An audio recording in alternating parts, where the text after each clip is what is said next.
Seguimos en nuestro segmento de entrevistas, 7 de la mañana con 15 minutos. Nuestro segundo invitado a esta jornada, Rafael Simón Jiménez, historiador y también ex rector del CNE. Bueno, por 2 meses estuvo ahí. No, pero yo había estado Y antes. bueno, ha estado antes, claro, Sí. por supuesto. La historia más reciente de 2020, cuando Eso. estuvo allí de vicepresidente del CNI.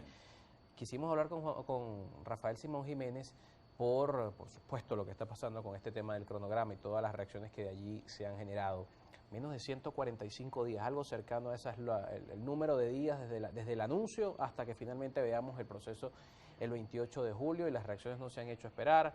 Algunos han señalado que esto es un cronograma con ventajismo, el simbolismo de algunas fechas y la preocupación de otros sectores tiene que ver con los tiempos y cómo hacer posible para la oposición en este caso particular disminuir esa variedad de candidatos que existe el día de hoy y resolver el asunto con la candidata inhabilitada. Sí, son un conjunto de temas. La ventaja es que el cronograma, que yo creo que está diseñado, por supuesto, con ventajismo, y aquí es imposible prescindir del ventajismo. No sé por qué la gente se asombra. Mientras el chavismo esté en el poder, el ventajismo es un componente básico de todas sus actuaciones y de todas sus políticas, y hay que estar preparado para eso. Pero ¿por qué se considera ventajismo? ¿Cuál...?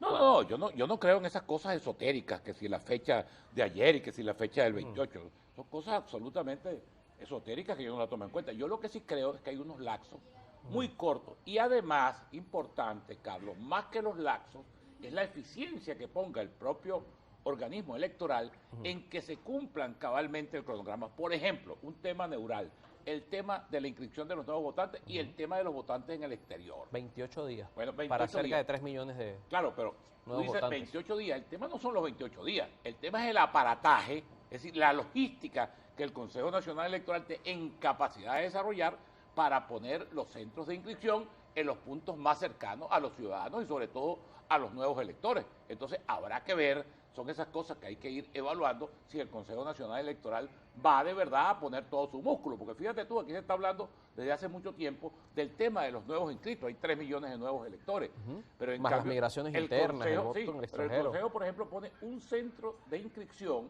en cada una de las ORE de las oficinas regionales electorales, es decir, en la capital del estado. Ahora imagínate tú, estábamos hablando ahorita aquí fuera de micrófono, una persona que esté en Arismendi, en el estado de Barinas, que es un viaje más o menos como de 12 o 14 horas para llegar a la capital del estado, que tenga que venir a inscribirse en la capital del estado. Por eso te digo, el tema del cronograma tiene además otro defecto, que es el momento, digamos, en que se realizan las elecciones, por una circunstancia, y te la voy a graficar incluso con una experiencia histórica.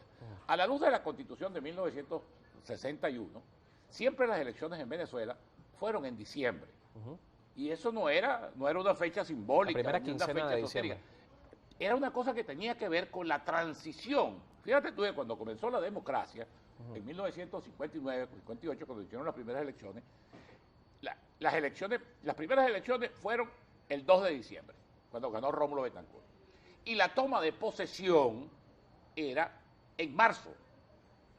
E incluso, fíjate tú, luego se modifica la Constitución del 61, la enmienda número 2, para acortar la transición y llevarla a febrero, porque se consideraba que era mucho tiempo en que estaba un gobierno que se iba, un gobierno que entraba y las contradicciones entre uno y otro. Entonces, ¿cuál es el problema del 28 de julio?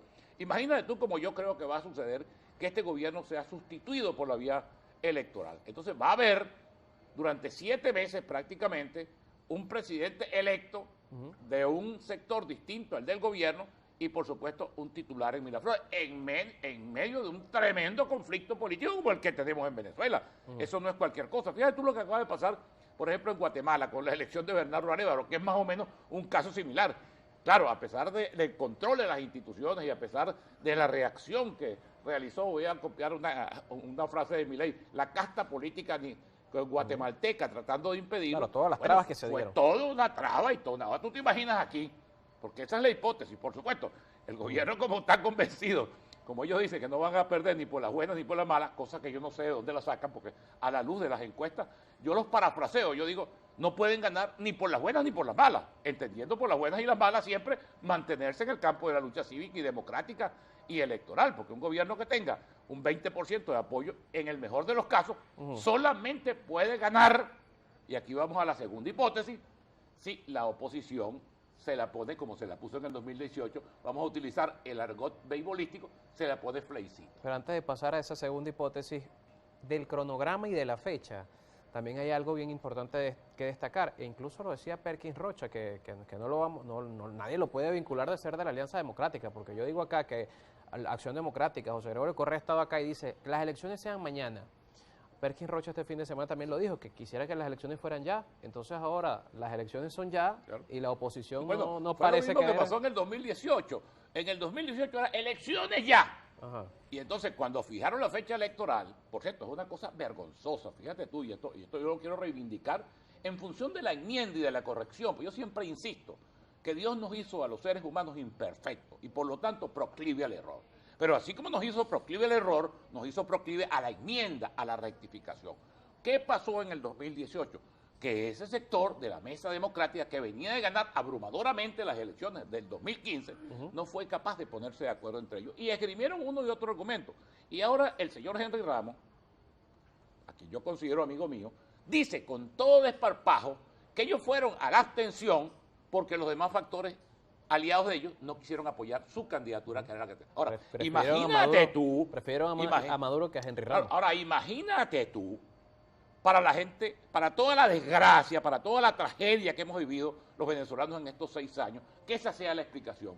O sea, porque no se pusieron de acuerdo para apoyar a Henry Ramos, aquí se han ido 6 millones de venezolanos al exterior, aquí se ha desgarrado la economía, aquí se ha creado toda esta terrible crisis social. Entonces, todo eso yo lo pongo sobre la mesa, sobre todo para la rectificación, porque aquí no hay una manera de que este gobierno gane las elecciones que no sea que se lo facilite la oposición. No hay, no tiene, eso no lo digo yo, eso lo dicen todas las encuestas, los sondeos de opinión, las mediciones de opinión pública. Entonces, ¿a qué está apostando el gobierno?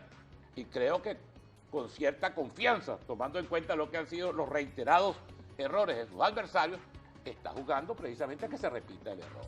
Y fíjate tú, Carlos, hay una cosa que va y viene, ¿no? Y que yo la conozco al dedillo, que es el caso Barinas. El caso Barinas, la experiencia Barinas. Mira, hermano, lo fundamental de la experiencia Barinas, ¿por qué el gobierno le arrebató una victoria inobjetable a Freddy Superlano? Porque pensó que Freddy Superlano, conforme a lo que había sido, por cierto, la conducta de voluntad popular desde el punto de vista de impulsar salidas radicales, iba a llamar a la abstención, iba a llamar a la calle, iba a llamar a la guarimba. Lo más importante que se hizo en Barinas y lo que determinó el triunfo abrumador de Garrido el 9 de enero fue que mantenerse en la ruta democrática. El desprendimiento de Freddy Superlano de no... Bueno, toca hacer una pausa y hablamos de eso al regreso porque estamos en un contexto donde ya algunos hacen ese llamado. Lula